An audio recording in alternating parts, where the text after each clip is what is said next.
Ensuite, nous allons continuer d'expliquer la grâce que le Précleste nous a donne. Eh bien, parlons de la rétribution de nos œuvres passes. C'est la mort, la rétribution des œuvres. Tout ce que nous faisions est des actes de mort. Comme dit la Bible, le salaire du péchage, c'est la mort. Autrement dit, autrefois, parce que l'esprit pécheur habitait en nous, tout ce que nous faisions, c'était la mort. Il n'y avait aucun espoir. Prenons un exemple. Prenons l'exemple du grand-père maternel du frère Zibo. Il a travaillé dur toute sa vie. Oh. Mais finalement, travaillé avec acharnement, se démener pour faire vivre sa famille. Et il a eu des enfants. Maintenant, il est DJ décédé. Il est peut-être décédé il y a 30 ans. Il est mort depuis plus de 30 ans. Pour quelle raison? Le salaire du péchage au final, c'est la mort. Si nous vivions, cet esprit pécheur maudit par Satan habite en nous, tous nos efforts sont finalement vains, ne sont que souffrance. Parce que le salaire du pécheur, c'est la mort. Madame Seal a travaillé dur et a eu des enfants. Il a de nombreux enfants. Mais après son décès, ses enfants ne peuvent plus l'accompagner, ni le réconforter. Mais aujourd'hui, notre rétribution. Le frère Zibo vient de le dire. Ah, le grand-père maternel du frère Zibo. Et puis, après sans quelqu'un, qui est le frère Zibo? La rétribution du frère Zibo, c'est la vie éternelle. De nombreux enfants. Pour quelle raison? C'est parce que l'esprit en lui est l'esprit du prêt et du Seigneur. Travaille avec ardeur, travaille avec ardeur. Peut-être que le frère Zibo travaille. Il semble très assidu et laborieux. Peut-être que le grand-père du frère Zibo a été encore plus laborieux. Cette époque, il fallait fournir davantage de labeur pénible. Du matin au soir. De plus, ils ont travers de longues années de grande famine. Lors de la famine, dans la maison du grand-père de Zibo, il semble que plusieurs personnes sont mortes, en l'espace de 2 ou 3 jours. Plusieurs personnes sont mortes. Tous sont morts cause de la famine. Pourquoi cela? Parce qu'ils ne connaissaient pas encore le Seigneur. Ne connaissaient pas le Seigneur. Toute leur vie de labeur est hâle en vain. Peut-être. Bien SR le grand-père du frère Zibo croyait que le Précleste avait de bonnes intentions. Il sera ressuscité l'avenir, recevra la bénédiction de la nouvelle terre, peut-être.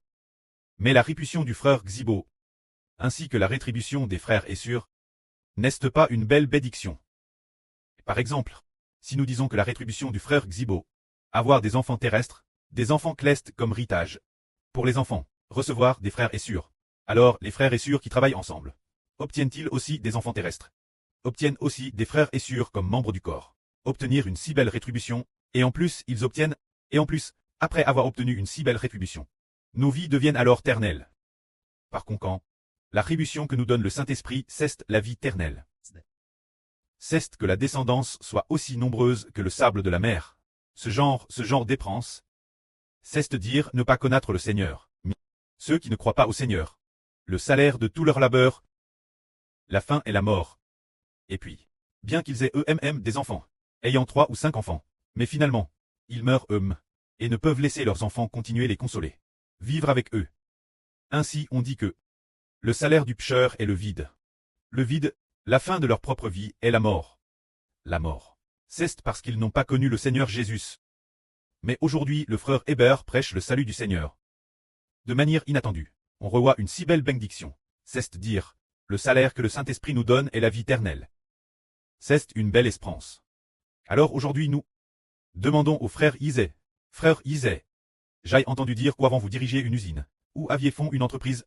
Alors avant le frère ne connaissait pas le Seigneur, ne connaissait pas le frère Hébert. Avant le salaire du frère tête crible de dette. N'est-ce pas? Ha ha ha. Le salaire du frère tête crible de dette. Et ensuite, une vie de souffrance. Mais maintenant que le frère connaît Hébert, alors que le frère a connu le Seigneur, le frère travaille. Peut-être travaillait-il dur l'époque. Peut-être par rapport à ce moment-là. De la pénibilité. C'était peut-être plus dur à l'époque, bien que ce soit dur maintenant. Il y a pourtant une joie immense. Alors, aujourd'hui maintenant le salaire du frère est la vie éternelle. Oui, ce sont les 2 grandes tribus d'Israël. C'est recevoir d'immenses bénédictions. De nombreux enfants. N'est-ce pas le salaire grâce au Seigneur Jésus-Christ? N'est-ce pas la vie? N'est-ce pas l'espérance future? Oui, c'est la vie. C'est l'espérance future. C'est pourquoi nous devons prêcher le Seigneur Jésus-Christ.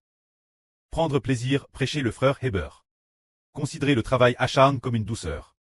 Tous les enfants qui travaillent ensemble ont tous reçu un plein salaire. C'est grâce au Seigneur Jésus-Christ qu'ils reçoivent d'immenses bénédictions. Que la gloire revienne au preux et au Seigneur.